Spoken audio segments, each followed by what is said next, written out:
Stop with the questions. Celebrate. And then they say, is Donald Trump an intellectual? Trust me, I'm like a smart person. Yosemite's one of the wettest we've ever seen from the standpoint of water. Mike Lindell's a conspiracy. But you haven't. Person, woman, man, camera, TV. They said nobody gets it in order. It's actually not that easy, but for me it was easy. Amazing. He can't sit down. He's got a burning in his butthole. He's got a fire. He's got a flame coming out of his butthole. Big, massive dumps. Oh, I have a term for that. I call it corporate communism. Somebody sent me a thing this morning where they're talking about putting the vaccine into salad dressing. You see, this is a simple meme that you would find on the internet, but this meme is very real. You ain't seen nothing yet until you see the flaming butthole. Putting us on our knees to China.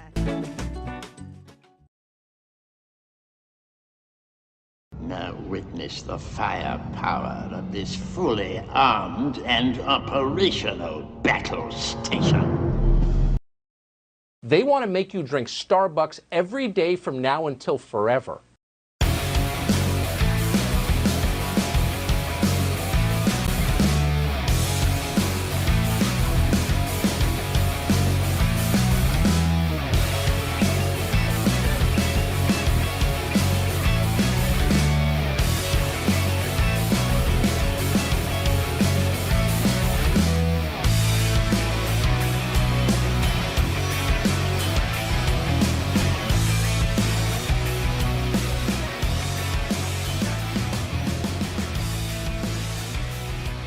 Happy Tuesday, everybody.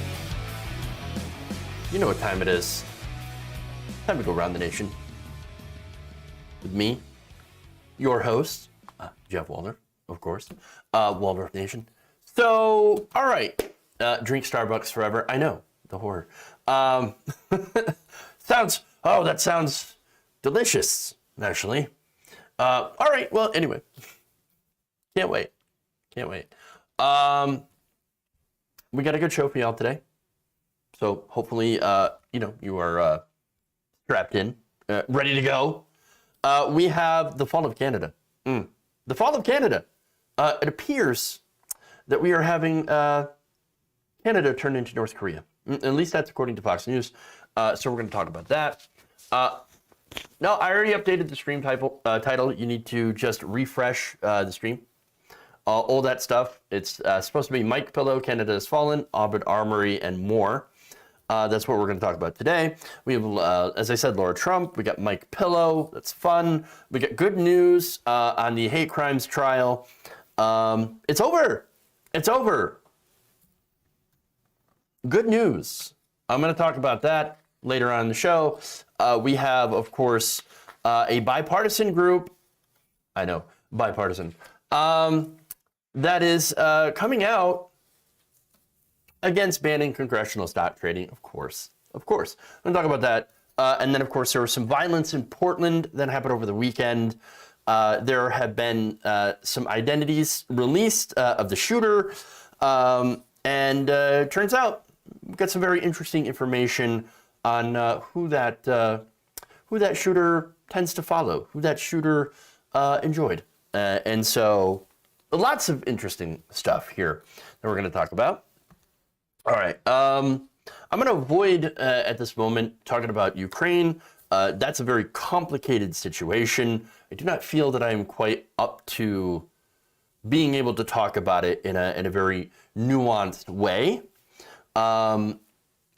Because, again, it is a complicated situation. Foreign policy, one of my weaknesses.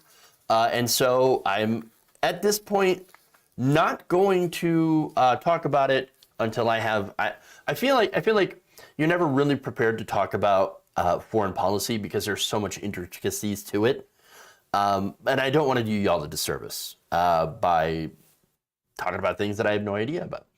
And so we'll be looking into that further. All I can hope is that we don't get involved in a war.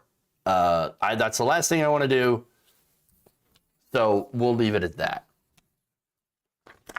Again, there's so many different moving parts about this.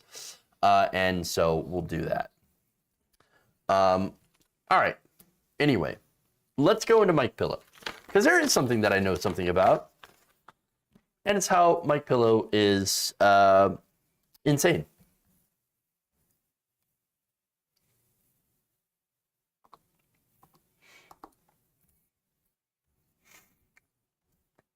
All right.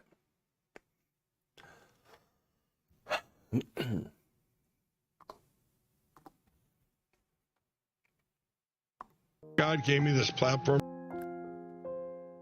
I already know I'm going to win. China did our vote. Biden and Harris would say, hey, we're here to protect the country, and resign.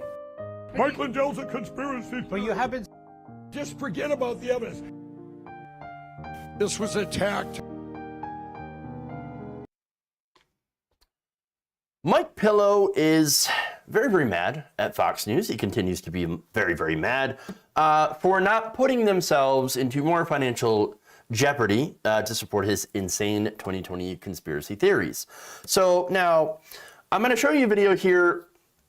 This is Mike Lindell on his, I believe, his own show, Lindell TV, on the Right Side Broadcasting Network, where he's going to claim that Fox News are criminals. Take a look. That's when Fox went silent on us. We badmouth Fox every night here on this show. Shame on Fox. They've done more damage to our country than all the bad media combined because we expected them to speak out.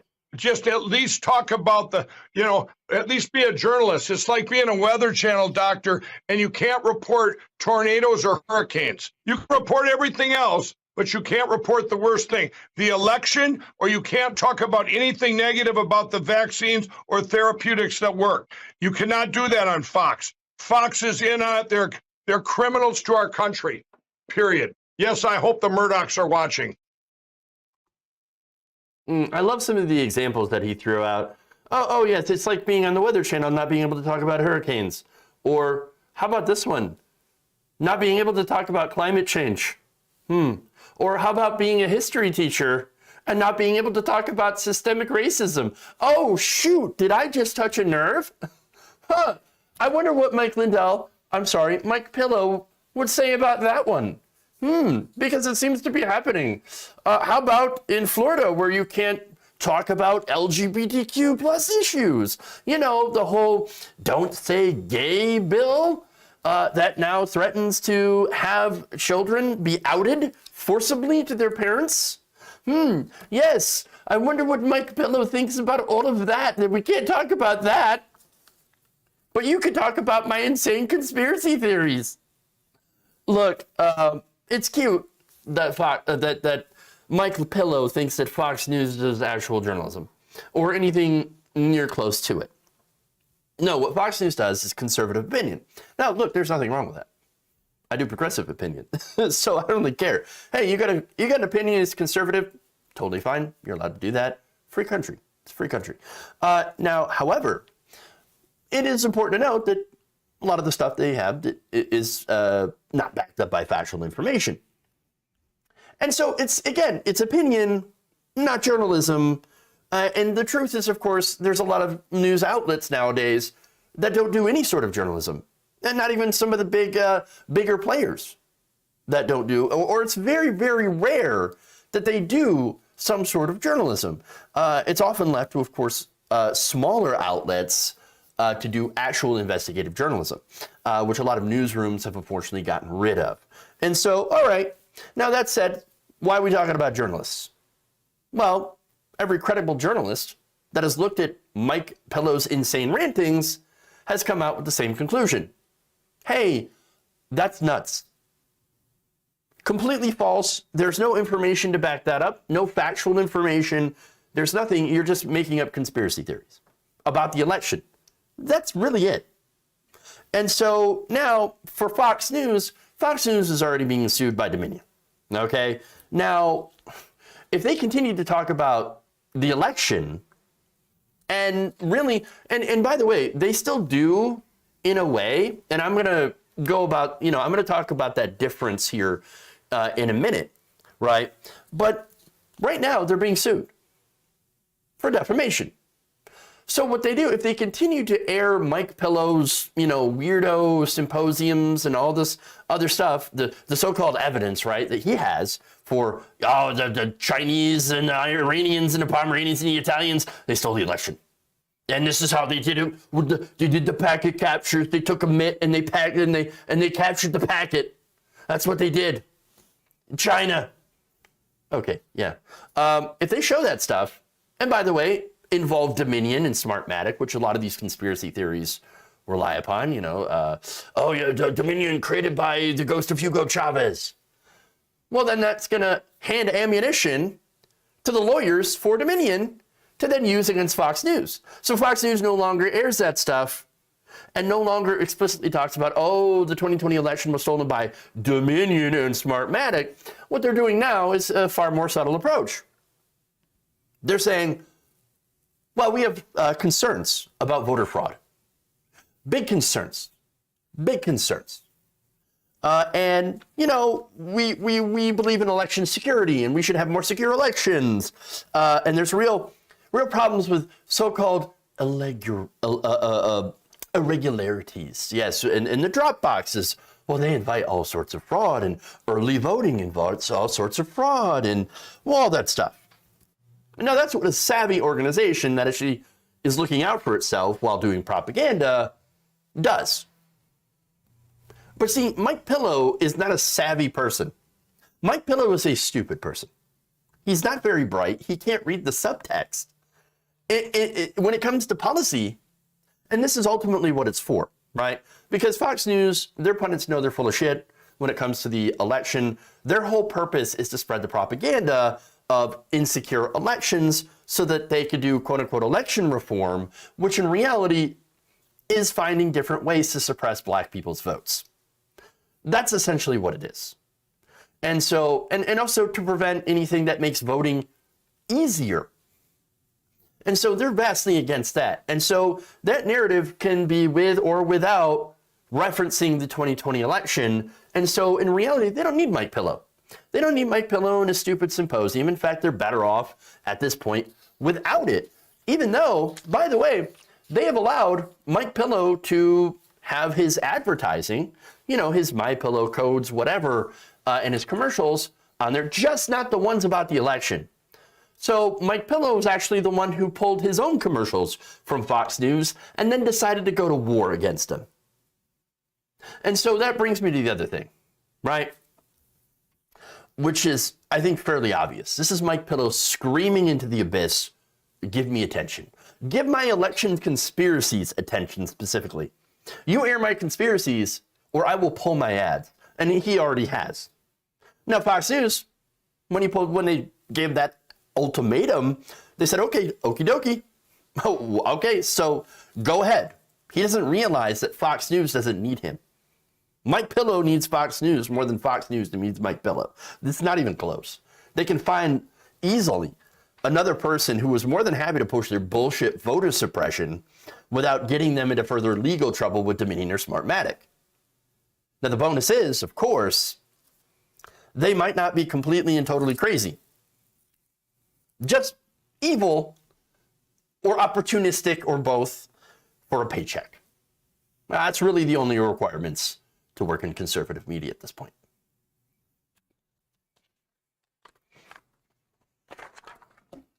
Okay.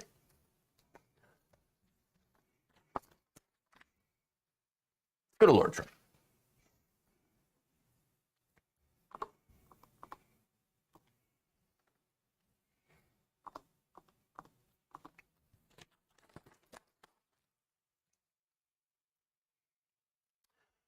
Over the weekend, Canadian authorities cleared out protesters in the capital city of Ottawa, arresting dozens of so-called truckers. So now, prior to resorting to the deployment of police forces, Justin Trudeau, the Prime Minister, invoked the country's Emergency Act to freeze the bank accounts of those who participated and assisted in this occupation. So now all of this was, of course, covered by Fox News, who breathlessly sat around waiting for the moment to call this one particular thing the end of freedom everywhere. So now Laura Trump, she's going to talk about how, it not only are the truckers, the occupiers in this case, not going to be treated fairly, they're actually going to get treated worse than the rioters during the George Floyd protests. And she's going to start out with that insanity. Take a look. They're not going to be treated like the summer of 2020 rioters or peaceful protests, as we heard. You know, the interesting thing to me in all of this is to see the way that liberals, no matter if it's on our side of the border or in Canada, have used the police as pawns. Look at the summer of 2020. That was all about defund the police, right? The police and law enforcement were the enemies, and we had to defund them. What? How did this turn into a conversation about defund the police? Which, by the way, liberals, and by the way, this is what Fox News continues to talk about, continues to lie about, and conservative media. Oh, the Democrats are pushing to defund the police. No, they're not. There are leftists that are pushing to defund the police. I'm one of them. I think we should defund the police. But I realize that's not a popular position, and especially not a popular position among liberals, among mainstream Democrats. And I'm not talking just the politicians, but also Democratic voters. Not a popular position. So I don't know where she gets the idea that, like, it's somehow all of this is related. What's going on in Canada is related to defund the police. They wanted to defund the police, and now suddenly they want to use the police as an oppressive force against protesters. And I got news for you. They've always wanted to use police as an oppressive force against protesters. It just usually happens to be left-wing protesters that they use the police against. You know, people that were at Occupy Wall Street, people that are defending water. You know, they're water protectors against building brand new pipelines. It just about never gets used against right-wing protesters. Now, this is a case that Canada decided, oh, no, we are actually going to use it. And we are going to actually go a little bit tough. And so now, that said, before I get to more of my commentary on that, we've got another video here. This is what Laura Trump thinks about how tough the police are being against the truckers. Fast forward to February of 2022 in Canada, and Justin Trudeau, who is everything basically a tyrant would encompass, is using them. It's almost Gestapo-like to silence his political adversaries, right? These are people that he won't even sit down with. It is tyranny, what you see happening in Canada. And let me tell you something, when you think of a tyrannical government, you often think of places like North Korea. Sean, this is how it starts. They start chipping away one by one at your freedoms until you don't even realize they're gone.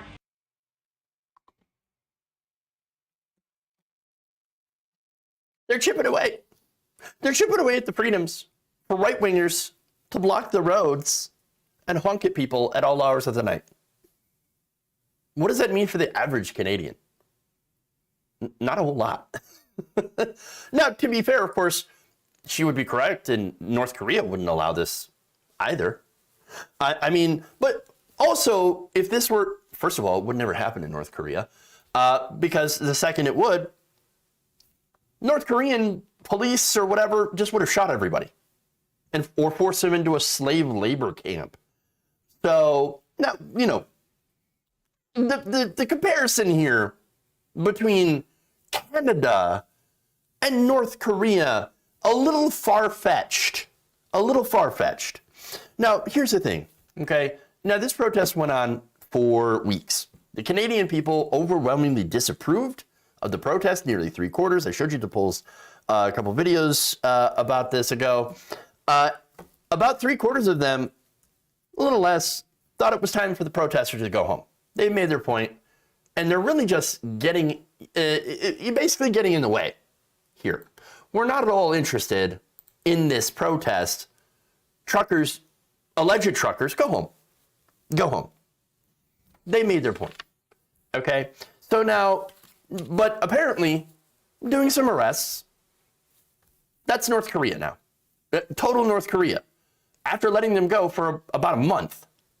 So now look, I've said that some of the tactics, like freezing their bank accounts for people who had donated to the truckers, seems a little heavy-handed.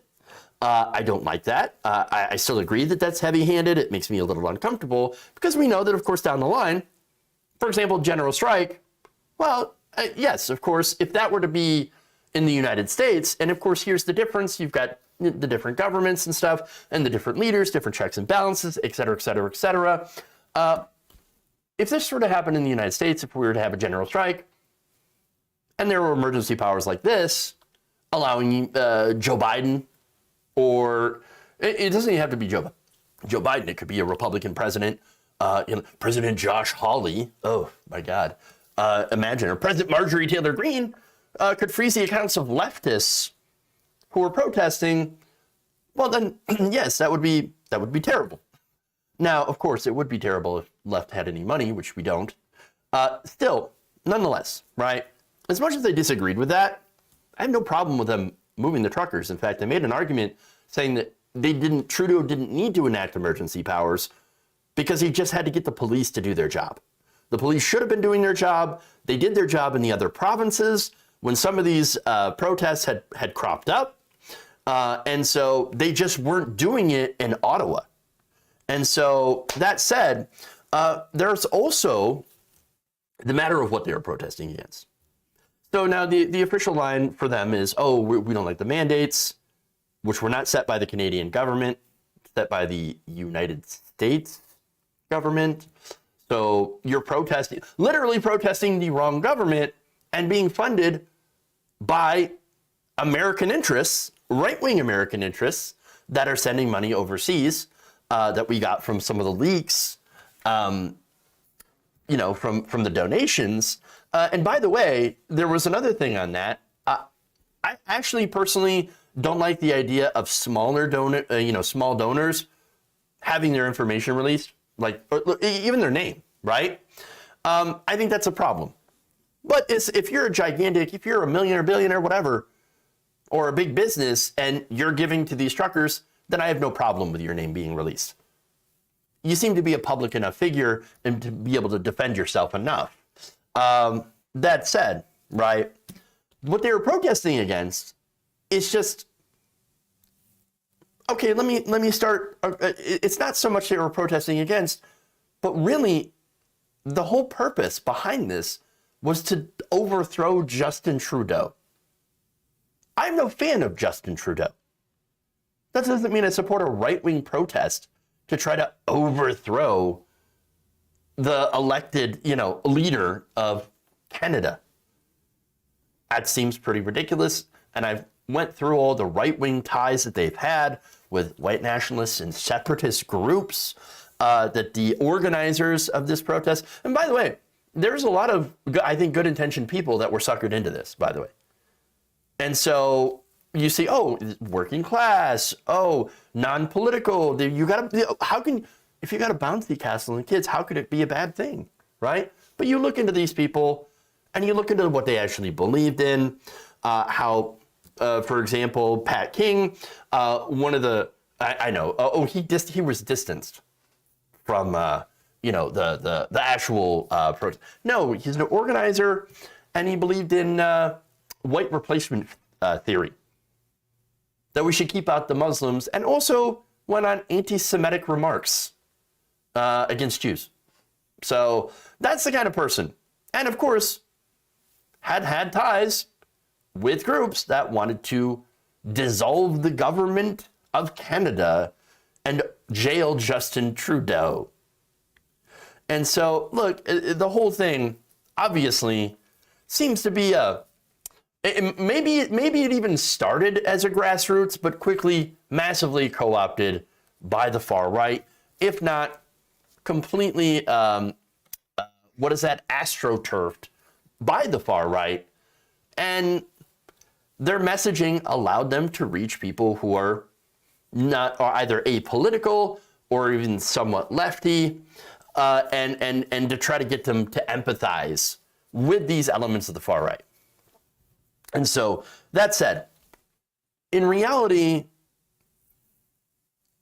if you're against the vaccine, which these people were, no doubt about it, well, then you're in favor of them clogging up the ER, the emergency rooms, with a virus that, again, you could avoid if you get your vaccination. And so that's the issue here.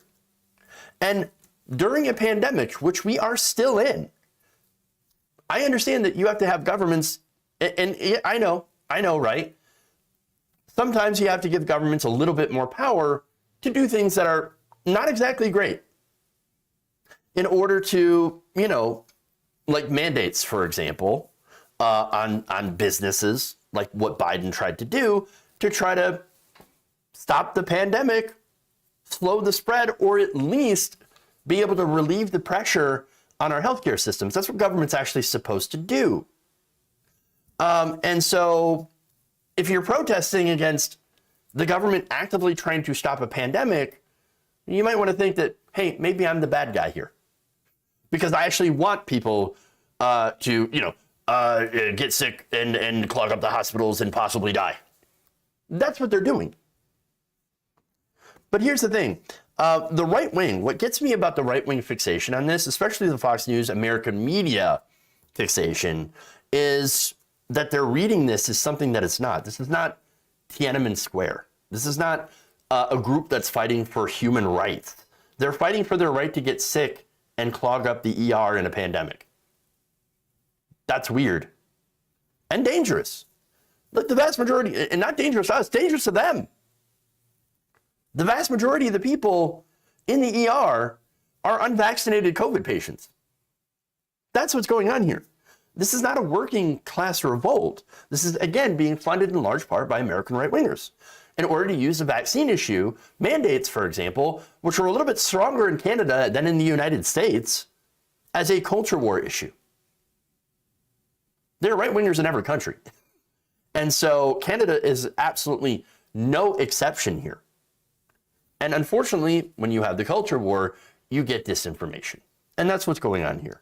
What Fox News doesn't tell you is that these organizers do have ties to the far right.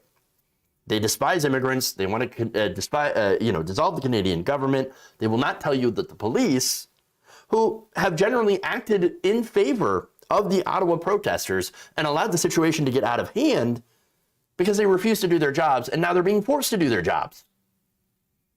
They also don't mention that Canada does not have the same constitution as the United States. They miss that part too, which are able to do some of these things. So now they have their own constitution, they have their own rights, which do not involve apparently blocking an important bridge, harassing locals, accosting people who choose to wear masks, and making noise at all hours of the night and keeping people awake. So I'm sorry, but one more point here, and that's on Black Lives Matter. Once again, the vast majority of Black Lives Matter, those protests were peaceful, 93%. Yeah. Yes. Was there violence? Yes. Was there riots? Of course. Were there people that were arrested? Absolutely. Absolutely. But let's not forget the police in some cases started the altercations with the protesters by attacking them. There were police infiltrations into those groups as well. They snatched reporters off the street. I remember reporting on that. And they dumped them somewhere else.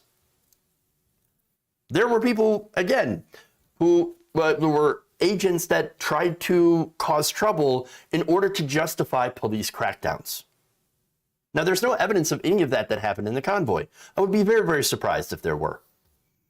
Because right now, we see the right wing handling this with kids' gloves.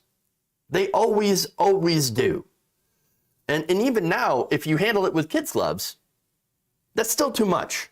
Still too much, because immediately the far right resorts to crying and calling everyone else Hitler and Kim Jong-un. At this point, I don't know about you, but I'm tired.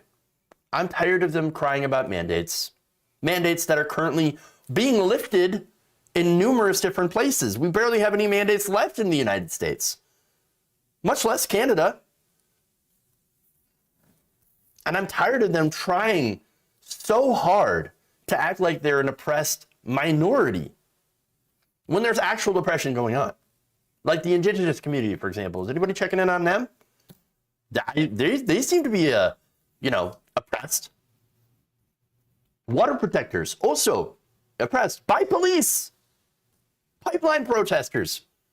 Peaceful pipeline protesters. People that give a damn about black lives. Those are the ones that are actually facing real oppression at the hands of the government and police. Not these crybaby right-wingers.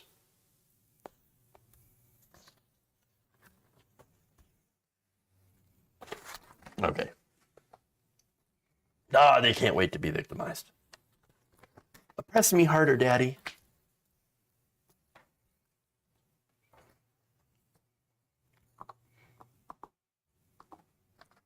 All right, let's switch it up. Let's talk about some good news.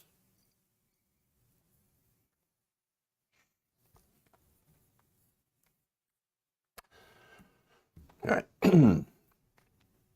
We now have another verdict against the men who murdered Ahmaud Arbery. So there was a federal hate crimes trial against the McMichaels, as well as their neighbor, William Roddy Bryan. This is after the original trial. Now, this hate crime trial, that's a federal trial, and it actually ended on Tuesday. Travis McMichael, his father Gregory, and William Bryan were convicted of being motivated by racial animus after they had decided to chase and gun down the 25-year-old black man who was jogging in the neighborhood. So now they're already looking at life in prison for the murder at the state level. The men also faced federal charges of interfering with Arbery's right to use a public street because of his race and attempted kidnapping. So the McMichaels were also charged with firearm offenses related to the fatal shooting. Travis McMichael, of course, had fired the fatal shot that killed Ahmaud Arbery.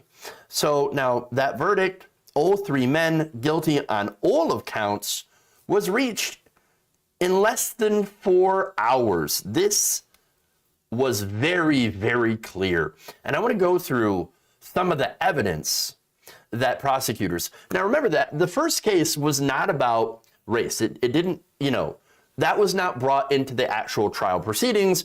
It really just looked at the defense that they claimed, like, oh no, we were just defending the neighborhood against crime. And then, well, we tracked this guy down because, we were trying to do a citizen's arrest on Ahmaud Arbery because he seemed very suspicious and there had been some robberies. That's what that case was about. This was purely about whether or not they had a racial motive to chase him down.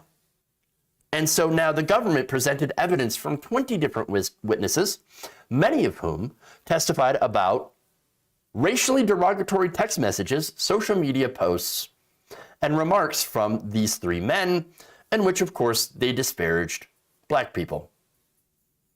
Because, of course. So now, let me go here and talk about some of that evidence. And one of the three men convicted in Arbery's murder didn't want his daughter dating a black man and would regularly refer to him as the N-word. Another shared a meme that claimed that white Irish slaves were treated worse than any other race in the U.S. Not true. And the third, Travis, whom a lot of the prosecution focused on, for good reason. Now, Travis spoke about killing black people and wrote in a message that he loved his job because 0 N-words work with me. I don't have to work with them. Oh, well, there you go. He also wrote in another text conversation a few months before the shooting, quote, "We used to walk around committing hate crimes all day." It's almost as if they're racist. I mean, there's no question here. No question. Now, obviously, of course, being a racist isn't a crime in itself. We understand that, right? And it's actually a difficult case to prove that, well, sure, you may have racist thoughts, but did that mean that you used those racist thoughts to commit a crime against black people? That's what they had to prove. Okay? And so the evidence, though, was overwhelming. Now, here's what Travis, again, had said about committing violence against black people. Quote, "I say shoot all of them." He commented on a video that showed a group of mostly black teenagers attacking a white teenager. Now, should they be attacking a white teenager? No, of course not. Is the solution to shoot them all? No, of course not. But apparently to him, that is the solution. He also appeared to advocate running over protesters in response to a video of a car hitting black women. When somebody sent McMichael a video in which a black man plays a prank, just a prank, on a white man, he then used a racial slur, saying that he would kill the prankster. Of course. So you have a spoken desire to kill black people. But again, that's not all of it. That's part of the picture. What really got more personal, I think, is how Travis McMichael, now remember, part of his defense is, well, I had my gun stolen from me out of my car. Okay, the car that you left unlocked, sure. Now, he blames Ahmaud Arbery for that theft, specifically. Oh yeah, I think that black guy, he stole my gun. Oh, really? Okay. Now, that just happened to have coincided, of course, when there was a white person that was suspected of a similar theft from a neighbor. And so, white guy suspected of theft from a neighbor, similar circumstances, and there was, crime in that neighborhood, right? But instead of saying, hey, that guy is suspicious. You think that he's the same guy? The guy that stole my gun is the same guy that stole yours? Instead, they go, well, it had to be the black guy. Of course it had to be the black guy. Oh, of course. Yes, because he had preconceived biases against black people. So it felt like it had to be him. Well, he was running through the neighborhood and he'd stopped in this house that was under construction and didn't do anything there, but I'm pretty sure he was up to something. Now, on Wednesday, they also heard testimony from a friend who remembered Travis McMichael being angry about that incident. All right. Now, the friend, Derek Thomas, recounted sending Travis McMichael a video on the day the gun was stolen, which showed a black person lighting a firecracker. McMichael texted back an angry response, asked to relay the message. Out loud in court for the jury, he hesitated, asking the prosecutor, quote, "Am I required by law to read that?" Now, let me just stop there. If you're hesitant to read this in court, you're looking at it, a text that had been sent between you two. And you're like, oh man, this looks really bad. Do I have to? Are you going to make me read this? Because this is really bad. Well, that should tell you something, shouldn't it? Now, what was the message? Well, it involved the N-word, and basically was this: the defendant had wished that the black man's head had been blown clean off.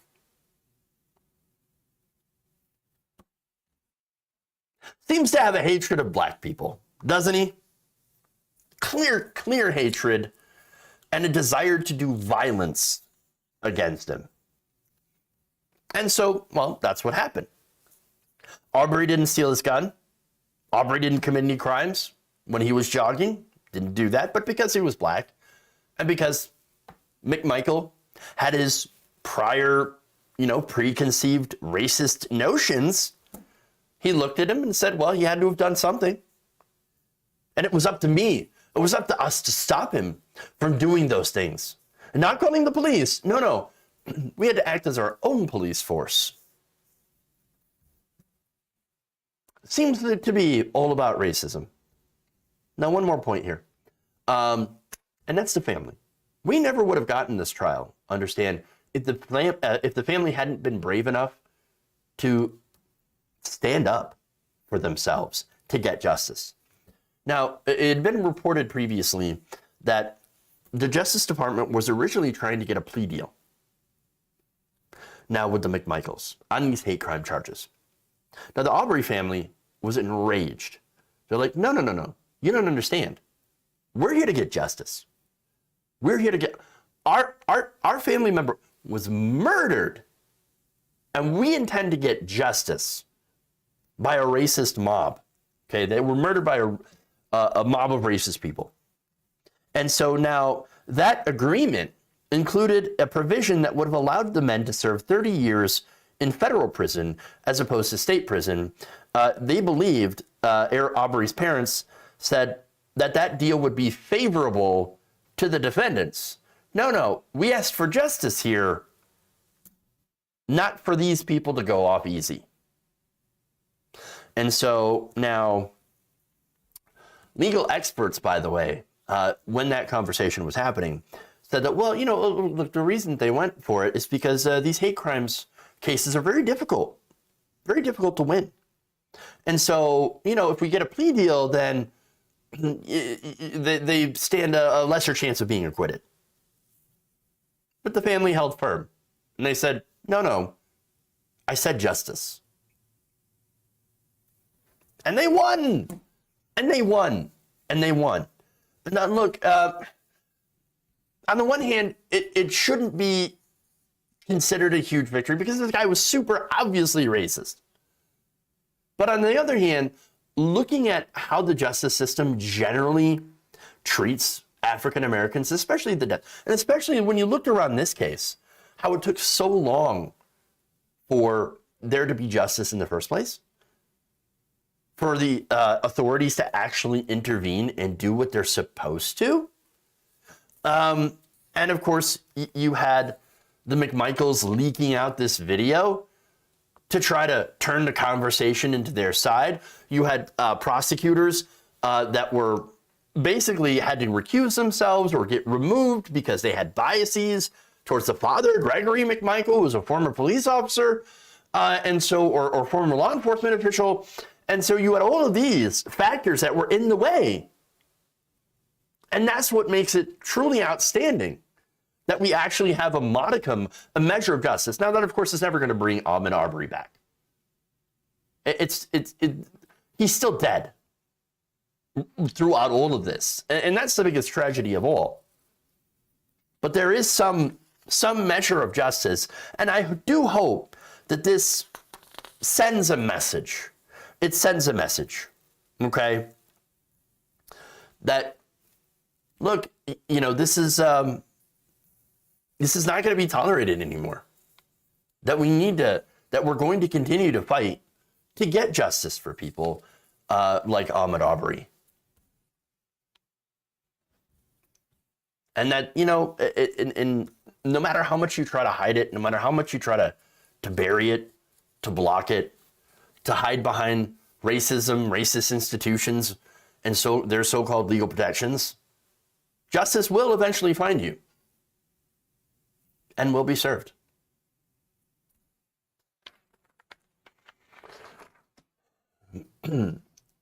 That's all I can hope for. All right.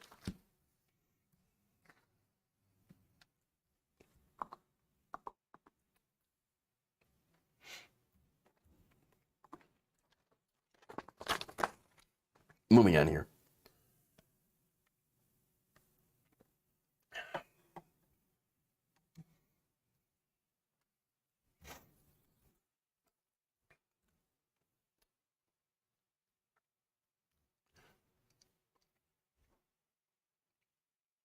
Bipartisanship is alive and well in the United States, at least when it comes to guarding the pocketbooks of the elites.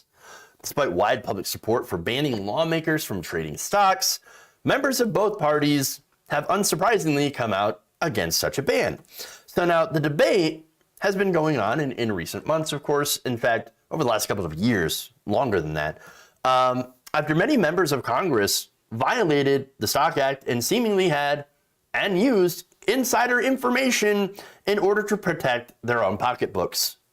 While, of course, the rest of the American people, well, did not have that information and therefore suffered many losses during the coronavirus pandemic. So now, in 2020, back in February. Republican Senator Richard Burr had been caught selling hundreds of thousands of dollars worth of stocks before the market suffered a gigantic crash the next month. Now, while he was overseeing those stock trades, Burr was publicly downplaying the threat of coronavirus. Oh no, everything's fine. He wrote an op-ed about it. Oh, you know what? The United States, the economy, we are prepared and we are ready. Everything is fine.